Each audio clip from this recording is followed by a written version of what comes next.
paz seja convosco. Amém. Vamos a Deus por mais esse tempo na presença dEle, em meditações, em oração. Passemos agora para a meditação da santa e bendita palavra. Em nosso último encontro estivemos meditando sobre o tema excesso na confiança resulta em esbanjar em prazeres. Sempre que achamos que estamos em uma posição confortável, nós relaxamos. Na alimentação, a consequência é a barriguinha. Nas finanças, as dívidas. Nos relacionamentos, os conflitos. No espiritual, a morte.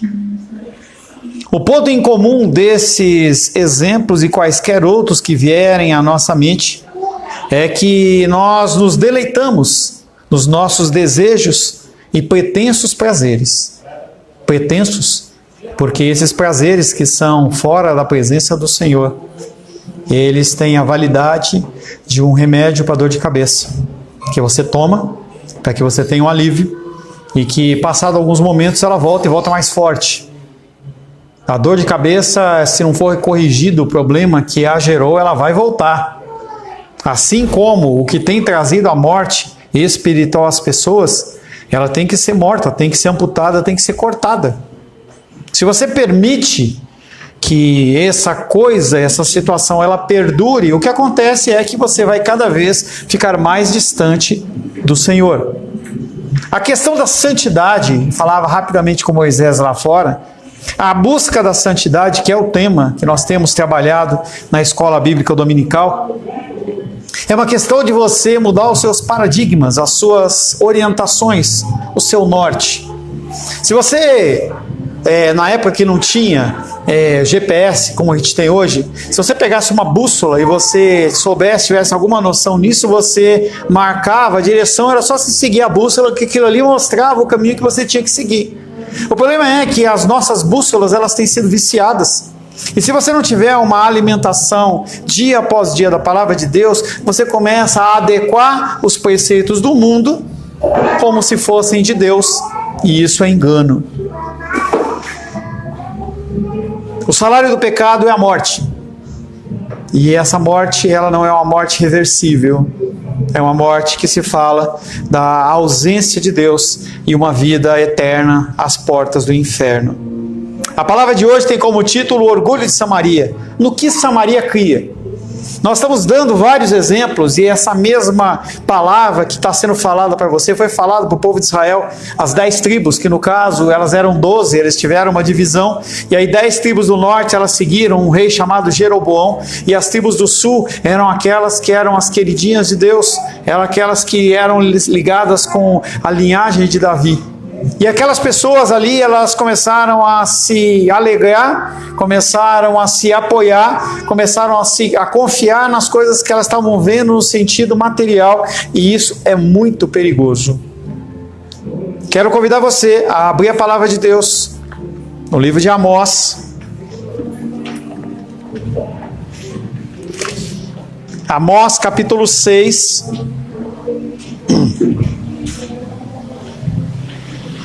Nós vamos ler do 8 ao 14. Amós, capítulo 6, versos 8 em diante. Assim diz a palavra de Deus no livro de Amós, capítulo 6, verso 8 em diante. Jurou o Senhor Deus por si mesmo, o Senhor, Deus dos exércitos, e disse: abomino a soberba de Jacó e odeio seus castelos, e abandonarei a cidade e tudo que nela há. Se numa casa ficarem 10 homens, também esses morrerão. Se porém um parente chegado, o qual os há de queimar, toma os cadáveres para os levar fora da casa e diz ao que estiver no seu mais interior: haverá outro contigo? E este responder: não há. Então lhe dirá: cala-te, não menciones o nome do Senhor, pois eis que o Senhor ordena, e será destroçada em ruínas a casa grande, e a pequena feita em pedaços. Poderão correr cavalos na rocha e lavrá-la com bois? No entanto, haveis tornado o juízo em veneno e o fruto da justiça em alosna. Vós vos alegais em Lodebar e dizeis: não é assim que, por nossas próprias forças, nos apoderamos de Carnaim? Pois eis que levantarei sobre vós, ó casa de Israel, uma nação, diz o Senhor, Deus dos exércitos, a qual vos oprimirá, desde a entrada de Ramate até o ribeiro de Arabá. Palavra do Senhor, amém? Louvamos o Senhor pelo dia, pela palavra, pelo privilégio que temos de termos a Tua palavra escrita e podendo proclamarmos, Pai querido, Tua palavra neste lugar. Queremos, Pai, a Tua direção, queremos ouvir a Tua orientação e precisamos, Pai, que o Teu Espírito Santo habite, que habita em nós, possa nos dar a clareza e entendimento. Peço, Pai querido, sobre a minha vida também a capacitação vinda dos céus para trazer uma mensagem santa aos nossos corações. Oro em nome de Jesus. Amém. Podeis se assentar. Orgulho foi algo que derrubou Satanás. É um pecado que traz do seu coração a ideia de que você é melhor do que você realmente é. E com essa ideia de que você acha que você é melhor, você acha que você também tem direitos. Você pode, se você achar que tem que fechar a porta, fique à vontade, tá? Então nós temos essa ideia de que nós somos melhores, que nós temos direitos. Falei um pouquinho hoje pela manhã sobre isso, em relação a nós homens. Nós trabalhamos, nós provisionamos. Por que nós não temos esse direito ou aquilo? Por que aquilo não pode ser do jeito que eu quero? E aí, aquilo que era para ser uma coisa bendita, que era uma coisa lícita, torna-se ser uma coisa ilícita. Samaria tinha isso. 10 tribos, poderio militar, poderio bélico, recursos financeiros, prosperidade e o engano. No capítulo 6, verso 8, parte A, ele começa falando sobre quem está falando. Qual é a autoridade de quem está falando? Não é Moisés, não é Josué, não é o pastor Paulo, é o próprio Deus. E aí é algo que gera em mim um temor e um tremor tremendo, e deveria gerar em você também, porque quando eu falo e falo de Deus, eu estou falando não o que eu penso, mas o que Deus está falando. Amós começa esse parágrafo anunciando um juramento e a autoridade por trás do mesmo. Jurou o Senhor Deus por si mesmo, porque ele não pode jurar por outra pessoa. Não há ninguém a mais que maior que ele. Ele é o Senhor, ele é o Deus dos exércitos, e ele disse, e ele continua falando. Um juramento confirma uma decisão final que já foi tomada, e o comprometimento total com uma determinada linha de ação que já está em andamento. Há uma situação, é levada à autoridade, a autoridade julga corretamente, estabelece uma pena e executa. E o Senhor está falando, o que eu estou avisando, desde Amós capítulo 1, eu estou dizendo que eu, o Senhor, eu vou cumprir. Uma promessa decretada, sancionada por Deus, liga sem sombra de dúvida sua ação com os termos do acordo, que é algo que dentro do mundo jurídico tem o termo falado transitado e julgado, até que seja dada a assinatura do juiz, do desembargador, dizendo assim, não há mais nada a ser feito. Ela está transitada e julgada. Antes disso, você ainda pode apelar, pode fazer recursos. E nós temos toda uma estrutura judiciária, você acredite ou não, goste ou não, existe toda uma estrutura judiciária que parte das escrituras sagradas, que é a questão de uma menor instância, uma outra instância sobre ela, e a coisa ela vai subindo até que nós chegamos no Supremo Tribunal Federal, que é a maior instância que nós temos dentro do nosso judiciário. Então, dentro das coisas de Deus, não há um Supremo Tribunal Federal, há o próprio Deus, e ele fala, eu falo por mim mesmo. Uma promessa sancionada por Deus liga sem sombra de dúvida sua ação com os termos do acordo. Em tempos passados, Deus jurou que daria uma bênção de uma forma condicional. Se vocês andarem nos meus caminhos, vocês serão abençoados. A gente lembra daquele texto que fala sobre bênção e maldição? Está lá uma parte do povo no Monte Ebal, uma parte do povo no Monte Erizim, e eles começam a falar: bênção, bênção, bênção. Maldição, maldição, maldição. E aí a gente nas igrejas, como eu aprendi erradamente, a gente atribui isso a demônios, não tem nada a ver com demônio, tem a ver com a consequência do meu ato. E Deus fala: se você fizer isso, vai ter essa consequência. E aí aqui nesse texto de Amós, ele está falando: como vocês não fizeram o que foi decretado, eu vou cumprir o meu juízo. Esse juramento revela a tragédia de ser alvo da ira de Deus.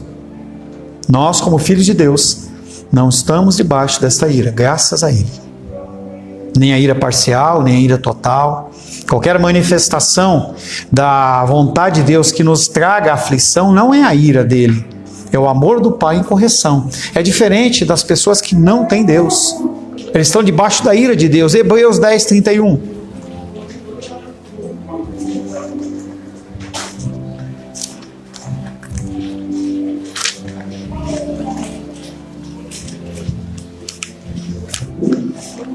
Hebreus capítulo 10, verso 31 diz: horrível coisa é cair nas mãos do Deus vivo. Horrível coisa.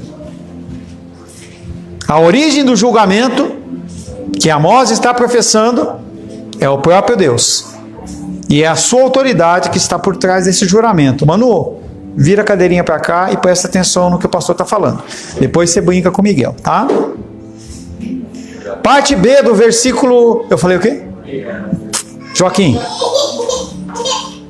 Parte B do capítulo do 6, 8. Os inimigos de Deus recebem esse juramento por causa da sua arrogância pecaminosa. Orgulho deles. Os castelos fortes são símbolos reais da condição social e do estilo de vida dos poderosos e ricos. O orgulho do povo... Vamos acalmar, vamos deixar ela acalmar.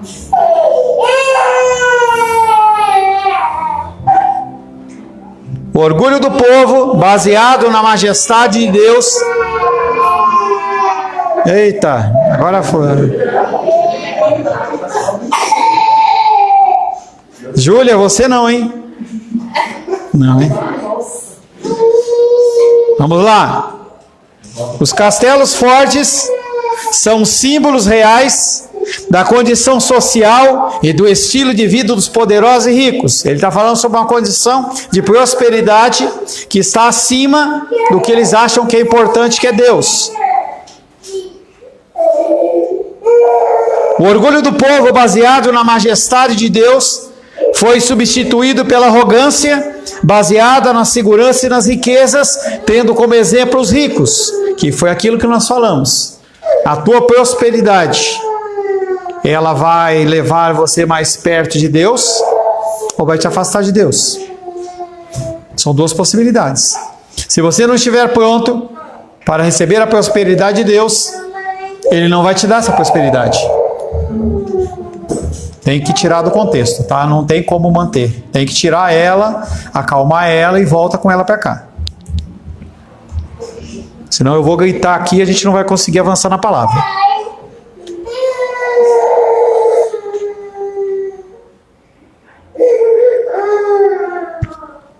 O orgulho do povo, baseado na majestade de Deus, foi substituído pela arrogância. Pode deixar a porta aberta. Pela arrogância baseada na segurança e nas riquezas, temos como exemplo os ricos. Isaías 42, 8.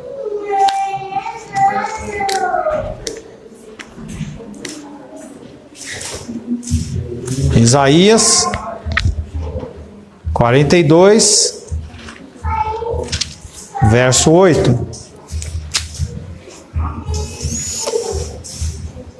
Eu sou o Senhor, este é o meu nome. A minha glória, pois, não darei a outrem, nem a minha honra às imagens de escultura. Aquele povo não tinha imagem de escultura, mas tinha o ídolo do seu próprio coração. O pior ídolo que você pode ter chama-se você mesmo. Seu desejo, sua vontade, seu orgulho, sua arrogância. O culto a outros deuses é uma abominação E o orgulho é igualmente abominável. E qual é o nosso maior ídolo? Senão nós mesmos. O culto ao eu. As mídias sociais, elas são um culto ao eu. As pessoas, elas têm a necessidade de postar tudo na rede social porque ela quer aprovação. Não é apenas um registro de um momento alegre. Não é apenas um registro de uma coisa legal que aconteceu que você quer compartilhar com as pessoas. Em uma grande parte, as mídias sociais, elas refletem a sua carência de aprovação. Casais que não se relacionam bem se postam abraçando, beijando, porque alguém tem que ver que eu estou bem com a minha esposa, eu estou bem com a minha filha. Olha, eu estou com esse carro novo, eu sou próspero. E a grande dano das mídias sociais é exatamente esse. As pessoas, elas param de cultuar a Deus para cultuar a si mesmos. Para eles, Deus não é mais o poder soberano que controla a vida pessoal deles e nacional, mas sim o seu poder, seus recursos, os seus castelos. A segurança e o poder tomam a proteção e a bênção de Deus, tornam a proteção e a bênção de Deus um ato irrelevante no mundo real da influência econômica e política. Eles olham para tudo isso e falam assim: Deus, ele é importante, tudo bem, eu deixo ele num pontinho do meu dia, mas eu não vou utilizar. Eu tenho que construir a minha vida, eu tenho que deixar o meu legado. Isso é interessante, em especial na vida da faixa etária que vocês vivem, que vocês são mais ou menos da mesma faixa etária. O Alice, Felipe, Nicolas, Carlos, Moisés, são pessoas que estão na mesma faixa etária, estão começando a construir coisas, entendeu, para os seus filhos. Então essa ideia de legado, às vezes pode tomar na tua mente que a melhor coisa que você tem para deixar eles é uma conta corrente cheia de dinheiro, e não é isso. A moral, o comportamento, o pensamento e discernimento, ele tem muito mais valia do que um saldo bancário dentro da conta corrente. Salmos capítulo 20, verso 7.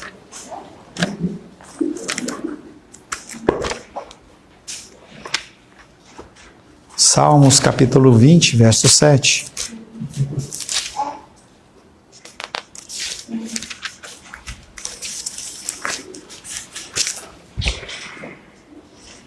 Uns confiam em carros, outros em cavalos. Nós, porém, nos gloriaremos em o nome do Senhor, o nosso Deus. Davi, ele está passando pelas lutas e dificuldades inerentes ao seu posto, ao seu cargo, ou à ascendência ao reinado. E aí ele olha para toda aquela situação, ele vê que o exército dele é fraco, diante daqueles povos que haviam 1 milhão de soldados. E a gente vê em Reis, a gente vê em Crônicas, essa situação exatamente em que o exército de Israel, ele é forte, é poderoso, mas diante dos exércitos etíopes, que havia 1 milhão de soldados, eles não eram nada. E aí o Senhor, ele sempre fala: quem guerreia sou eu, não é você. Em outras situações ele fala assim: olha, você está com muita gente, se vocês forem batalhar aí, vocês vão achar que vocês que ganharam a batalha. Faz assim. Aqueles que estão com sede, põe eles para tomar água. Se eles tomarem água de uma forma tal, manda eles embora. E ali ele manda 70% do exército embora. Ou se tiver mais um povo que pensa dessa maneira, manda embora. E aí aquele exército que tinha lá 200, 300 mil homens, virou 300 homens. E aí com aqueles 300 homens ele vence aquela batalha, mostrando que quem guerreia é o Senhor. Por isso que Davi fala isso. Uns confiam em carros, outros em cavalos. Quando o Senhor mandava e dava ordem para aquele povo conquistar as terras, o que ele fazia era: destruam os carros e os cavalos. Eles cortavam os nervos dos cavalos para eles não poderem serem mais instrumentos de guerra. Porque se as pessoas elas não entendessem isso, elas iam ficar com um exército poderoso como está as 10 tribos de Israel e falar assim: a gente não precisa de Deus. Não há mais necessidade. Amós 6, 9 e 10 fala sobre uma ilustração que ele dá. Jesus faz bastante isso. Quando ele fala as parábolas dele, ele coloca exemplos. Ele vai falar do tempo, ele fala da vaquinha, ele fala da figueira, que eram coisas naturais. E aqui ele faz também uma ilustração. Amós, ele vem falando uma ilustração. A ideia é a seguinte: houve uma guerra, houve uma peste, houve uma destruição. E aí uma pessoa que é um parente distante, ele é chamado para ver se há alguém vivo. E aquele homem junta mais uns 5, 6 pessoas, fala assim, vamos lá ver se sobrou alguém. Chegam lá no castelo, as portas abertas, a coisa toda meio destruída, e ele começa a procurar as pessoas, ele vai encontrando mortos da família dele. E o procedimento, para que não houvessem doenças, era que se queimasse as pessoas, como fazia naqueles enterros vikings, queimava as pessoas. Parece meio desproporcional você pensar em queimar um ente querido, mas era assim que eles faziam. E aí pega um, pega outro, pega tal, e o povo vai procurando em todo o castelo. E aí alguém grita, alguém vivo? E o cara fala, não há, não tem ninguém. Todos eles caíram debaixo das mãos do poder do Senhor. Não há. Todos morreram sob a mão e julgamento inegociável de Deus. A ordem de silêncio no final, ele falou, cala-te, não fala do nome do Senhor. Há momentos em que o Senhor não permite que se tenha oração em relação a isso. E a gente vê isso na caminhada de Israel muitas vezes. Não é hora mais de orar. Agora é a hora de receber a pancada. Você teve o tempo de se arrepender. Foi algo que o Wallace falou, que o Felipe falou. Há um tempo do arrependimento. Há um momento em que Deus fala, basta. Em Romanos, ele fala, basta. Ele fala lá em Ezequiel para as tribos do sul, basta. Não adianta, cala a tua boca. Ele chega ao ponto de colar a boca do profeta Ezequiel e ele ficava assim, ele não conseguia falar. Algo que aconteceu semelhante ao pai de João Batista, em que ele duvidou daquela cena e o lábio dele ficou fechado até que o João Batista nasceu. Deus, ele tem essas ações mais duras e mais radicais e talvez você esteja esperando uma situação como essa para tomar sua decisão, a agir e reagir. As situações, elas ocorrem o tempo todo o tempo. E você tem sido alertado, vez após vez, domingo após domingo. Pretendo não ter aqui o controle dessa igreja para a gente brincar de ser crente. O meu objetivo é que você esteja aqui ou em qualquer outro lugar, você seja capacitado a tomar decisões de uma forma correta. Se você puder me amar, amém. Se você não me amar e você for salvo, está tudo certo. A ordem de silêncio no final do versículo é uma exortação para não clamar a Deus em lamentação por ele, pois eles estão mortos. A mesma coisa Davi fez. Davi, ele adultera com Batseba, gera uma criança, aquela criança nasce. Ele assume como seu filho e aquela criança fica doente. Ele faz um jejum e não come nada.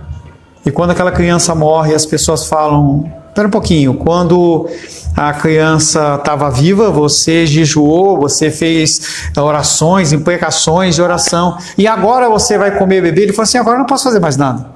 Já foi. Entende? Amós capítulo 6, 12 a 14, ele vem e fala, poderão correr cavalos na rocha? Imagina, rochas lisas. É possível lavrar essas pedras com os bois, passar o arado em cima de pedra? Ele está trazendo uma outra ilustração. No entanto, talvez tornado o juízo em veneno. Aquilo que deveria ser o ótimo.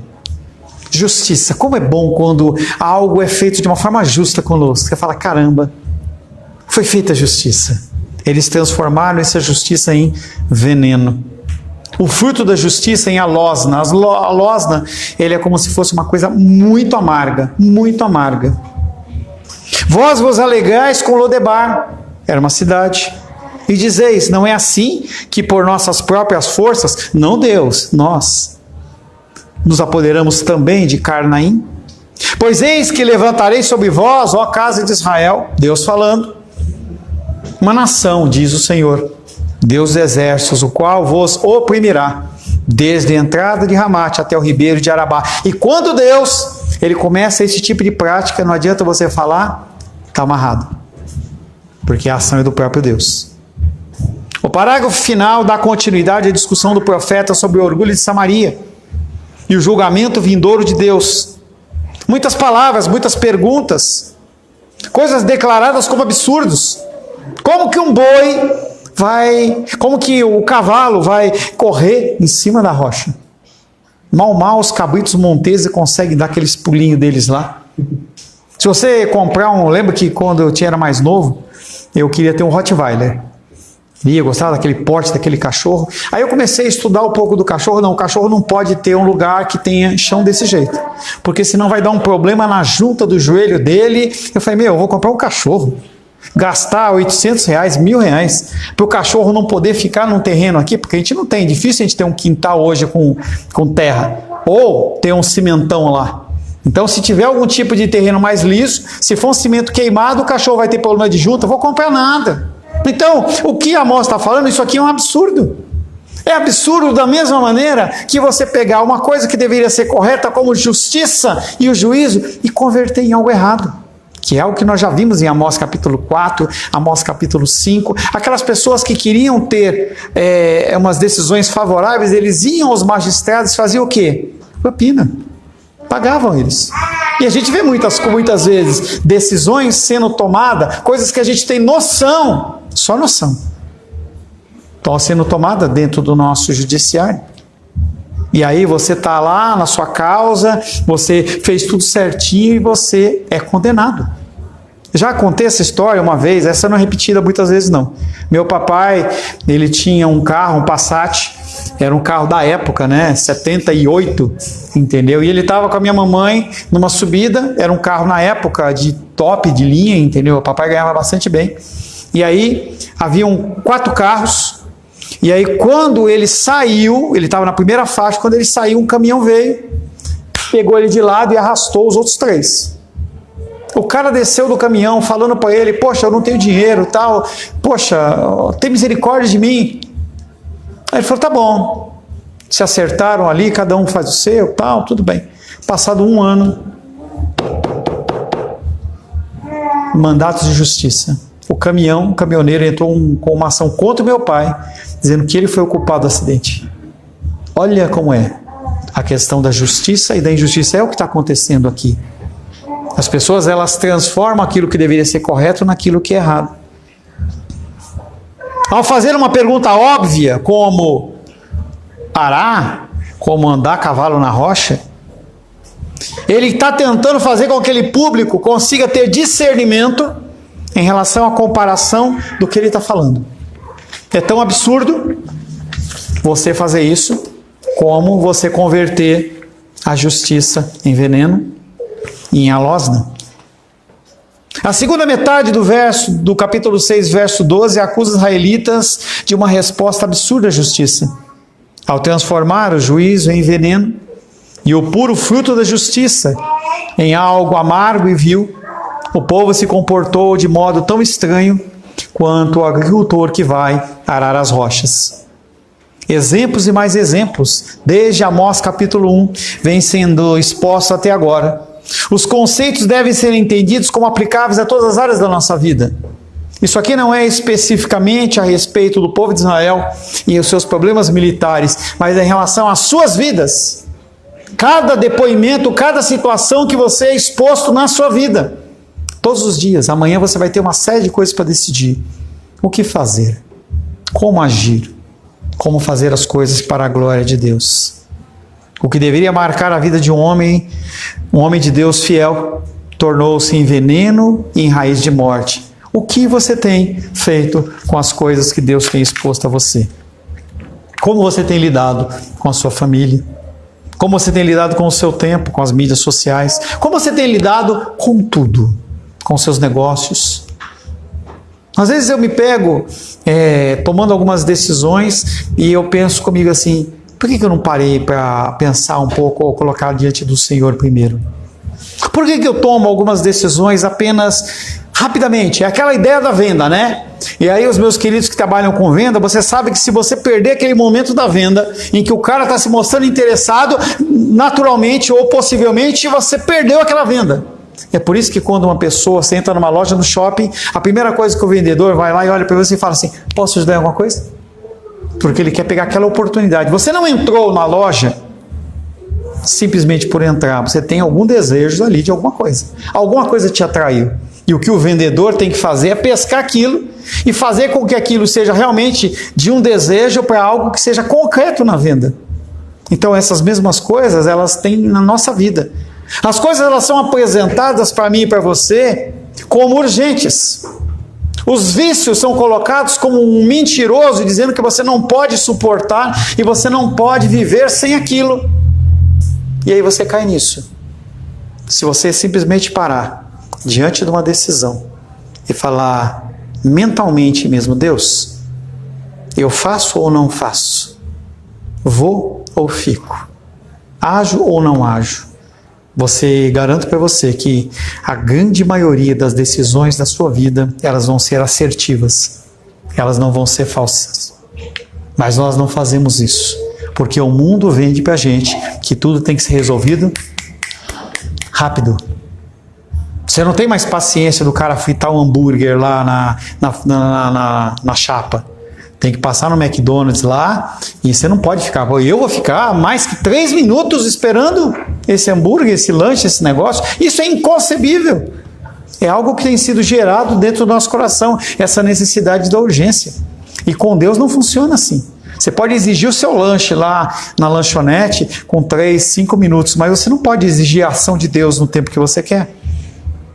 O povo se vangloria e se alegra com a vitória do exército em Lodebar. Lodebar, ele traduzido, e o povo de Israel tem essa conotação, né, de você criar nomes a partir de situações. Lodebar é nada, não presta nada. É coisa alguma. Nada vale. De nada se aproveita. E aquele povo fala: nós conquistamos com as nossas forças Lodebar. E eles falam: com essa mesma força nós conquistamos Carnaim. Carnaim, que quer dizer chifre seco. Não tem nada naquela cidade. É como se você, naquelas filmes de faroeste, você entrasse naquela cidade fantasma e falasse assim: a partir de agora eu sou o dono dessa cidade. E só as moitinhas passando. Não tem ninguém para tomar, para dizer que não. Aquelas pessoas, elas estão falando e Amós fala assim: isso não é nada.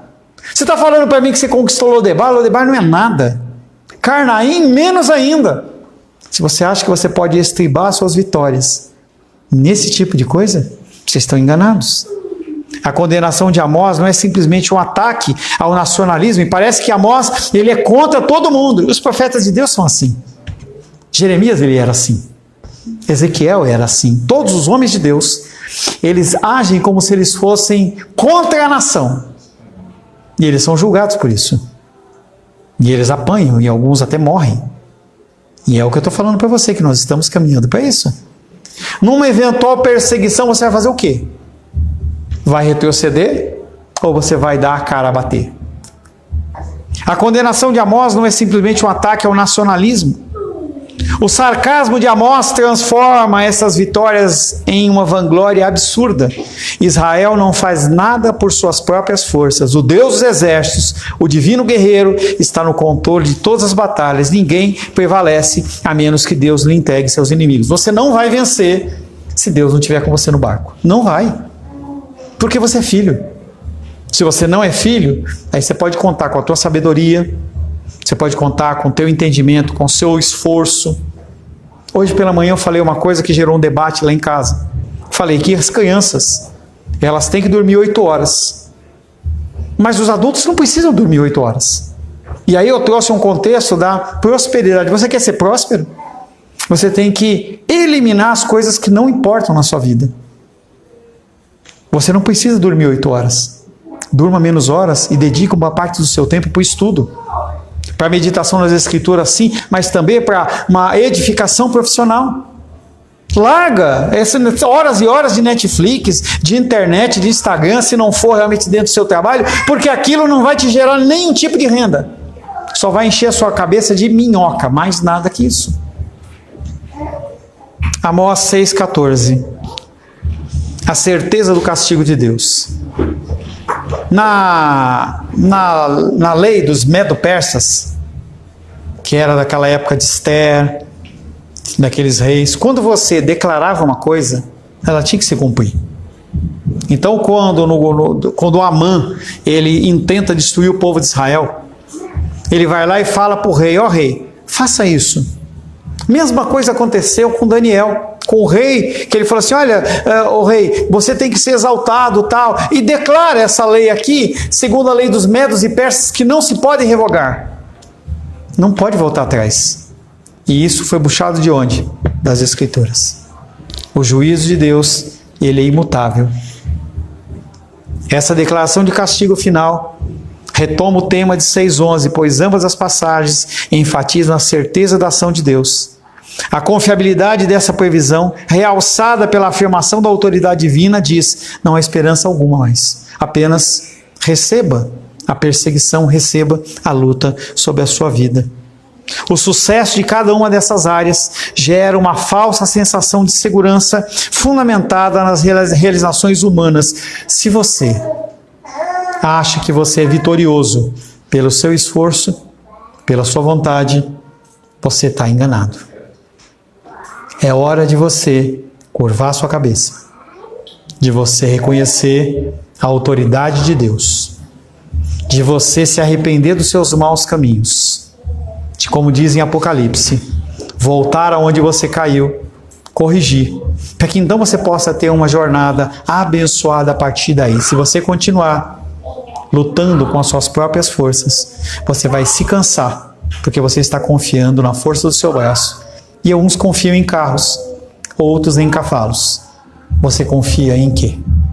Senhor Deus, louvo, adoro e bendigo o teu nome.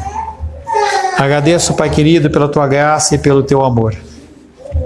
Agradeço porque o Senhor tem, Pai querido, semana após semana, trazido-nos à consciência, para que nós possamos, Pai querido, sermos mais semelhantes ao teu Filho amado Jesus Cristo. Que nós possamos ter no nosso coração o desejo de termos uma temporada de arrependimento nas nossas vidas. Que nós venhamos a identificar o pecado, abominar o pecado e eliminá-lo das nossas vidas. Para isso, clamamos pela tua ajuda e pela tua ação. Ora, em nome de Jesus. Amém. Graças ao nosso bom, querido e amado Deus.